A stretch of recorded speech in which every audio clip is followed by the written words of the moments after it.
Hello friends, कैसे हैं आप सब। मुझे उम्मीद है आप सब लोग बहुत ही बढ़िया होंगे। तो आज है हमारा चैप्टर 7, गांधीवादी अर्थव्यवस्था। तो गांधीवादी अर्थव्यवस्था, इसमें हम जानेंगे कि गांधीवादी अर्थव्यवस्था क्या थी, उसकी क्या क्या विशेषताएं थी, ये सब। तो चलिए शुरुआत करते हैं। गांधीवादी अर्थव्यवस्था गांधी जी द्वारा दिए गए आर्थिक विचारों को ही गांधीवादी अर्थव्यवस्था कहते हैं। जो गांधी जी ने अपने विचार दिए थे, उन्हीं विचारों को गांधीवादी अर्थव्यवस्था कहते हैं।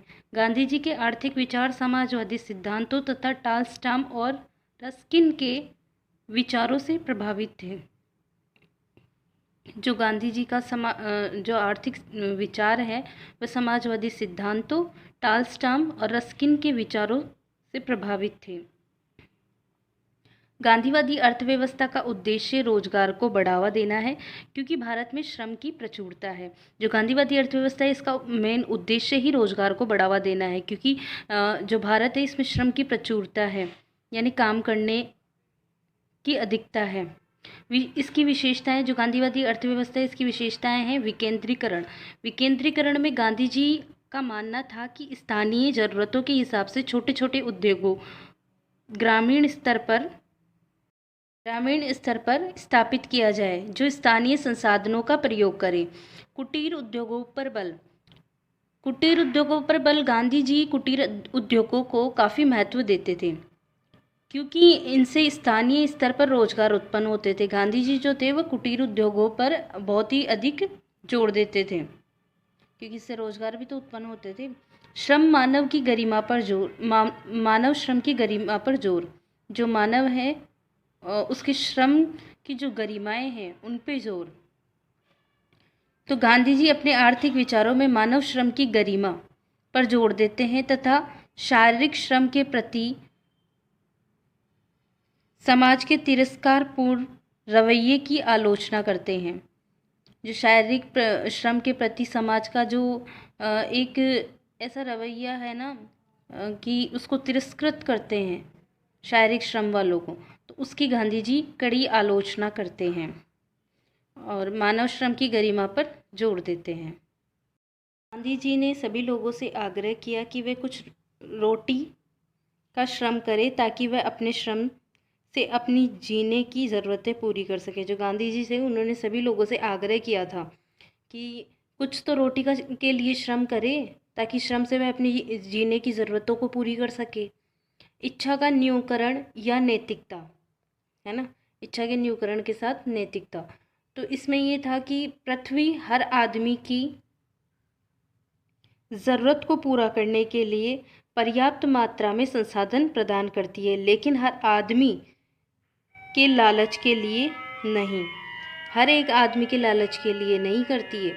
मतलब जो पृथ्वी जो है हर आदमी की ज़रूरत को पूरा करने के लिए पर्याप्त मात्रा में संसाधन दे रही है, लेकिन कोई एक व्यक्ति ये कहे कि ये पूरे संसाधन मैं ही रख लूँ, तो वो एक व्यक्ति की ज़रूरत या उसके लालच को पूरा नहीं कर सकती है, वो सभी के लिए है।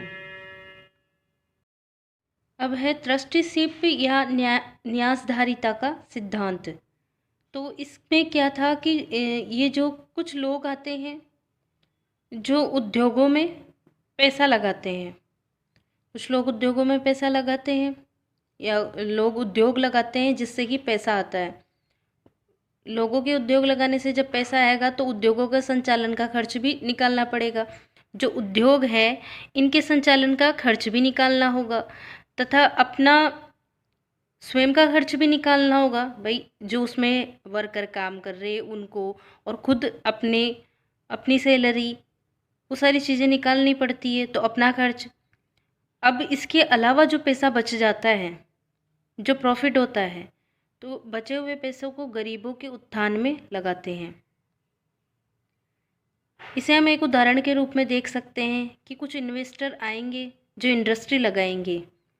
इंडस्ट्री लगाने से पैसा आएगा, जिससे वो पैसा जाएगा इंडस्ट्री की रनिंग के लिए, और इन्वेस्टर्स अपना खर्च निकाल लेंगे, और जो प्रॉफिट होगा, जो बचा हुआ पैसा है, वह गरीबों के उत्थान में लगेगा। और ये जो गरीबों के उत्थान में लगेगा, यही गांधीवादी इकोनॉमी या गांधीवादी अर्थशास्त्र है। गांधीवादी अर्थव्यवस्था। जो गांधीवादी अर्थव्यवस्था है वो गांधी जी के विचारों से बनी हुई है, जिसमें समाजवादी सिद्धांत, रस्किन और टॉल्स्टॉय के विचार शामिल हैं। और इसके जो आध्यात्मिक विचार थे, गांधीवादी अर्थव्यवस्था के जो आध्यात्मिक विचार थे, वे पृथ्वी की ज़रूरत के लिए लालच पृथ्वी ज़रूरत के लिए है, लालच के नहीं। ये इसका आध्यात्मिक विचार था।